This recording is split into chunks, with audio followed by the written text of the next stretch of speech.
10,000 रुपये का बिल बन जाता था, दूसरे दिन 20,000 का बन जाता था, और 4 दिन 5 दिन जब हो जाते थे तो 50,000 और 60,000 की जब सीमा पार हो जाती थी तो ऐसे बुजुर्ग व्यक्ति जो अस्पताल में भर्ती हैं वो अपने बेटे से या अपने परिवार के लोगों से कहते थे कि बेटा मुझे अब इलाज नहीं करवाना है, मुझे घर ले चलो, कहीं ऐसा ना हो कि मेरा इलाज करवाते करवाते तुम कर्जे के बोझ तले दब जाओ। मेरी कमर तो सीधी होगी कि नहीं होगी, लेकिन तुम्हारी कमर टूट जाएगी और अब मैं अपना इलाज नहीं करवाना चाहता हूं। बहुत सारे लोगों को अपनी जमीन गिरवी रखनी पड़ती थी, घर गिरवी रखना पड़ता था, घर में रखे हुए जेवर देने पड़ते थे, कर्जा लेना पड़ता था। तमाम प्रकार की जो परेशानियां थी इस योजना के आने के बाद इन योजनाओं से उन सभी को छुटकारा दिलाने का काम, राहत दिलाने का काम स्वास्थ्य के क्षेत्र में अगर किसी ने किया है तो इस योजना ने किया है। निश्चित रूप से ये योजना बहुत ही अच्छी योजना है। जैसे कोरोना के समय में भी बहुत सारे लोगों को सहारा देने का काम, ऐसे लोगों का जो बेसहारा थे उनको भी सहारा देने का काम इस योजना ने किया है। हाँ, ये मैं जरूर मानता हूं कि अभी कहीं कहीं पर, वैसे तो सारे हॉस्पिटलों ने, चाहे वो सरकारी हों चाहे हमारे प्राइवेट हॉस्पिटल हों, सभी ने कोरोना महामारी के दौरान बहुत अच्छा काम किया, लेकिन कहीं कहीं पर से थोड़ा बहुत कुछ कमी रह गई है। उस कमी को भी हमें दूर करने की आवश्यकता है, क्योंकि ये ऐसा मंथन है, इस मंथन में हम सभी को स्वीकार करना होगा कि वास्तव में जिन लोगों के लिए ये योजना लाई गई है या जिनको आधार बिंदु, जिनको केंद्र बिंदु मानकर देश के प्रधानमंत्री जी ने इस योजना को आम जनता को समर्पित किया है, उन सभी लोगों को इसका लाभ होना चाहिए। हाँ, ये मैं मानता हूं कि कुछ हॉस्पिटलों की भी अपनी प्रॉब्लम्स है, क्योंकि बहुत सारी समीक्षा बैठकों में बैठा हूं जगह जगह पर, विभिन्न अस्पतालों के प्रतिनिधियों के द्वारा, अस्पताल के संचालकों द्वारा, उन्होंने भी अपनी समस्या बताई है। उनकी समस्या है कि कुछ लंबे समय तक उनका पेमेंट नहीं हो पाता, जिसके कारण से, और जो इसके रेट हैं वो भी फिक्स हैं। तो मैं आज इस कार्यक्रम में इस मंच से घोषणा करता हूं कि अधिकतम 10 दिनों के अंदर, 7 दिनों के अंदर माननीय मंत्री जी कह रहे हैं, तो 7 दिनों के अंदर जो है सभी हॉस्पिटलों का भुगतान कर दिया जाएगा। और साथ ही साथ जो हमारा ये आयुष्मान कार्ड बनाने का शुल्क लगता था, कहीं 25 रुपये कहीं 30 रुपये, वो शुल्क भी अब नहीं लिया जाएगा, वो शुल्क भी सरकार के द्वारा वहन किया जाएगा। माननीय प्रधानमंत्री जी ने गरीबों के लिए और भी बहुत सारी योजनाएं शुरू की हैं, आप सब लोग भली भांति जानते हैं। जब कोरोना महामारी हमारे देश के अंदर आई या पूरी दुनिया के अंदर आई, तो पहले हमारे यहाँ स्वास्थ्य की बहुत कम सुविधाएं थी। उन क्षेत्रों में जो कोरोना की बीमारी को दूर करने के लिए, कोरोना बीमारी में जिनका प्रयोग होता है, चाहे वो हमारी पीपीपी किट हो, चाहे हमारे मास्क सैनिटाइजर हो, चाहे हमारी दवाइयाँ हों, ऑक्सीजन के कंसंट्रेटर हों, सिलेंडर हों, चाहे आईसीयू बेड हों, उनमें बेतहासा कई गुना उनको स्थापित करने का काम और स्थापना सुविधाओं को बढ़ाने का काम पूरे देश के अंदर हुआ है। उसमें सभी का सहयोग है। हमारे देश के अंदर जिस प्रकार से कोरोना की वैक्सीन लॉन्च की गई, आपने देखा होगा कि एक तरफ आज दुनिया के अंदर इस बात की बहस छिड़ी हुई है कि कोरोना कहां से आया या कोरोना महामारी कहां से शुरू हुई। दूसरी तरफ हमारे देश के वैज्ञानिक, हमारे देश के प्रधानमंत्री जी के नेतृत्व में कोरोना की वैक्सीन लेकर आए, और भारत का जो विश्व बंधुत्व का जो संदेश रहा है, जो हमारी संस्कृति रही है, हमने अपने देश के अंदर तो जो दुनिया का सबसे मेगा जो वैक्सीनेशन है वो तो कर ही रहे हैं, उसके साथ साथ दुनिया के दूसरे देशों को भी वैक्सीन देने का काम माननीय प्रधानमंत्री जी के नेतृत्व में लगातार चल रहा है। अपने पड़ोसी देशों को भी वैक्सीन देने का काम किया जाता है। निश्चित रूप से जो हम पहले कहते थे विश्व गुरु भारत, जगत गुरु भारत, पूरी दुनिया का नेतृत्व करने वाला भारत, आज उस दिशा में हमारा भारत बढ़ रहा है। मैं चूंकि एक सैनिक का बेटा हूं और मैं जहां भी जाता हूं, क्योंकि अभी पिछले दिनों मेरी कुछ ऐसे महानुभावों से भेंट हुई, तो चर्चा करते करते एक बात उनके बीच में से निकली कि गलवान घाटी में जो हुआ 1962 से लेकर अभी तक, गलवान घाटी के उस संघर्ष से पहले हमारे देश के अंदर जब भी बहस होती थी, जब भी कोई बात आती थी, तो हम हमेशा सोचते थे कि मानसिक रूप से हमारे अंदर एक थोड़ा इस बात की हमेशा एक संदेह रहता था, एक संकोच रहता था कि चीन की सेना बहुत शक्तिशाली है, चीन से हम लड़ नहीं सकते, क्योंकि 1962 का वो नेतृत्व जैसा भी था, मैं उस पर जाना नहीं चाहता हूं।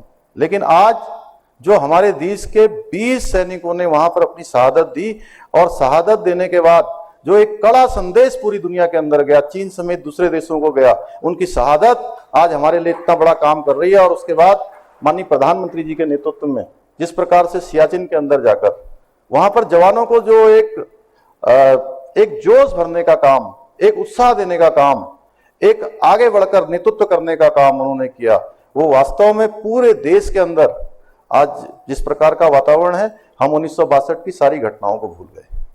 अभी आत्मनिर्भर भारत की बात हम करते हैं, शक्तिशाली भारत, दुनिया को दिशा देने वाला भारत, ऐसा भारत अभी हमने अफगानिस्तान के अंदर देखा। हमारे उत्तराखंड के भी बहुत सारे लोग वहां फंसे हुए थे, उत्तराखंड के बहुत सारे लोग वहां फंसे हुए थे, उन सभी को एक एक को भारत लाया गया। देखिए, यह है शक्तिशाली भारत। ये शक्तिशाली भारत का नमूना है कि वहां से सारे लोग सुरक्षित आए, हमारे उत्तराखंड के भी सारे लोग सुरक्षित आए। मैंने उन सभी को, सबका मैंने अभिनंदन किया अपने यहाँ बुलाकर। तो निश्चित रूप से आज माननीय प्रधानमंत्री जी के रूप में हमारा देश आगे बढ़ रहा है, और हम भी प्रयास कर रहे हैं कि उत्तराखंड भी उन्हीं के पद चिन्हों पर, चाहे स्वास्थ्य के क्षेत्र में बहुत अच्छा काम हो रहा है, सड़कों के क्षेत्र में बहुत अच्छा काम हो रहा है, और भूतो न भविष्यति जिसके बारे में लोग सोच भी नहीं सकते थे, कर्णप्रयाग तक रेल लाइन जा रही है, कर्णप्रयाग तक रेल पहुंच रही है, उस पर बहुत तेजी से प्रगति हो रही है। अभी मैं आज से लगभग एक हफ्ते पहले उसका निरीक्षण करने वहां गया था। वहां मैंने देखा कि किस प्रकार से 18 टनल, बड़ी बड़ी टनलें बनाई जा रही हैं। दुनिया की ऐसी ऐसी मशीनें वहां पर काम कर रही है जो हमने कभी सपने में भी नहीं सोचा होगा। कोई पहाड़ का व्यक्ति जो कर्णप्रयाग में, रुद्रप्रयाग में, श्रीनगर में या और उसके आसपास रहने वाला हो, उसने कभी सोचा भी नहीं होगा कि यहाँ कभी रेल आएगी, वहां भी रेल जा रही है। तो मैं आज के अवसर पर आप सभी लोगों को, पूरे विभाग को, चूंकि अच्छा होता कि पूरे समय तक अमित जी हम लोग भी यहाँ रहते, लेकिन वो चूंकि पहले से कुछ इस प्रकार की व्यस्तता है, मैं आप सब लोगों से विदा लेते हुए आप सभी को शुभकामनाएं देते हुए कि आप सब लोग और अच्छा काम करेंगे। जो कहीं हमारे से जो कमी है, हम विभाग के रूप में समीक्षा करेंगे और अच्छा करेंगे, और हम सब एक आदर्श उत्तराखंड बनाएंगे। आप सबका बहुत बहुत धन्यवाद। माननीय मुख्यमंत्री जी का बहुत धन्यवाद। मैं अनुरोध करता हूं अध्यक्ष। तो अभी आप सुन रहे थे सीएम पुष्कर सिंह धामी को, जिन्होंने कहा कि आने वाले 7 दिनों में जो फीस लगती थी आयुष्मान आरोग्य योजना के अंतर्गत 20 से 25 रुपए, वो फीस अब नहीं लगेगी। इसके साथ ही उन्होंने भूतो न भविष्यति बोला, इस वजह से कि कर्णप्रयाग में पहले रेल लाइन नहीं जाती थी, अब वो संभव हो गया है, कर्णप्रयाग तक की रेलवे लाइन जा रही है। इसके साथ ही स्वास्थ्य से संबंधित, यातायात से संबंधित कई मुद्दों पर सीएम धामी ने बात की। इसके साथ ही आपको ये भी बता दें कि आयुष्मान भारत आरोग्य योजना के अंतर्गत 3.0 कार्यक्रम का आयोजन किया गया है देहरादून में, और 3 साल हो चुके हैं आयुष्मान भारत योजना के, और आज आयुष्मान भारत योजना के 3 साल पूरे हो चुके हैं।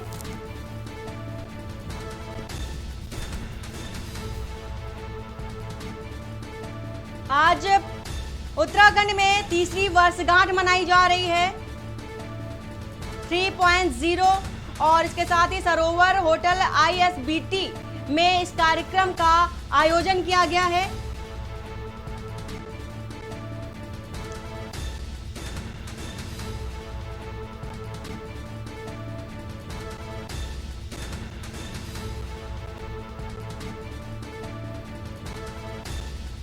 ऐसा कहा गया है कि जो व्यक्ति ऐसा करता है तो वह देवगुरु बृहस्पति अशुभ फल प्राप्त होते हैं। व्यक्ति की आयु पर भी इसका नकारात्मक असर पड़ता है। गुरुवार को केले के वृक्ष की जड़ में जल अर्पित करना चाहिए और शुद्ध देसी घी का दीपक जलाकर गुरु के 108 नामों का उच्चारण करना चाहिए। ऐसा करने से जल्द ही जीवन साथी की तलाश पूर्ण होती है। बृहस्पति देव को पीला रंग अति प्रिय है। वे पीले रंग का पीतांबर धारण करते हैं, इसलिए इनकी पूजा में हल्दी का उपयोग करना चाहिए। गुरुवार के दिन केसर, पीला चंदन या फिर हल्दी का दान करना बेहद शुभ होता है। इससे घर में सुख शांति आती है और आरोग्यता मिलती है।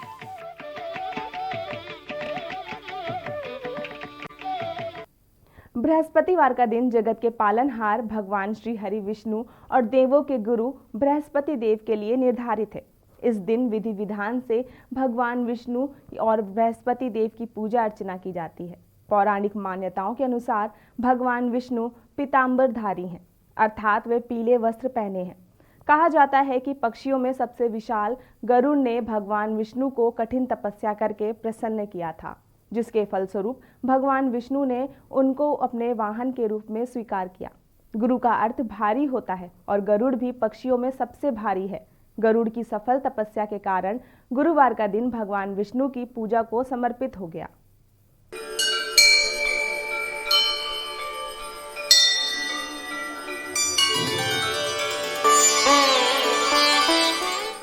देवताओं के गुरु बृहस्पति हैं। बृहस्पतिवार के दिन उनकी पूजा भी होती है, इसलिए बृहस्पतिवार को गुरुवार भी कहा जाता है। वीरवार से जुड़ी एक कथा है। कहा जाता है कि भगवान शिव के बड़े पुत्र कार्तिकेय ने बृहस्पति देव की उपस्थिति में बाणासुर का वध किया था, इसलिए उस दिन को वीरवार कहा जाने लगा। हिंदू धर्म में कहते हैं कि ब्रह्मा जी जन्म देने वाले, विष्णु पालने वाले और शिव वापस ले जाने वाले देवता हैं।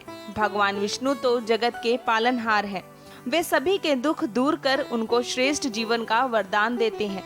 जीवन में किसी भी तरह का संकट हो या धरती पर किसी भी तरह का संकट खड़ा हो गया हो, तो विष्णु ही उसका समाधान खोजकर उसे हल करते हैं।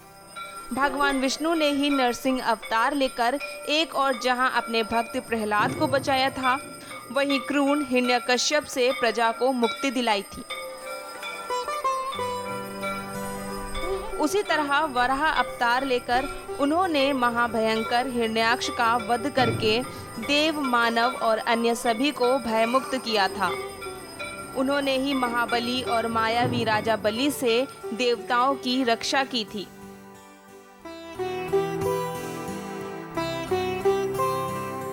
इसी तरह श्री हरि विष्णु ने कुछ ऐसे कार्य किए थे जिनको जन कल्याण के लिए किया गया छल कहा गया।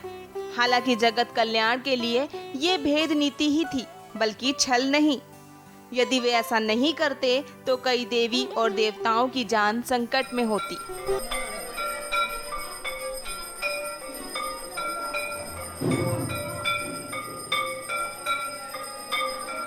यहाँ रुकते हैं एक छोटे से ब्रेक के लिए, जल्द लौटते हैं वापस।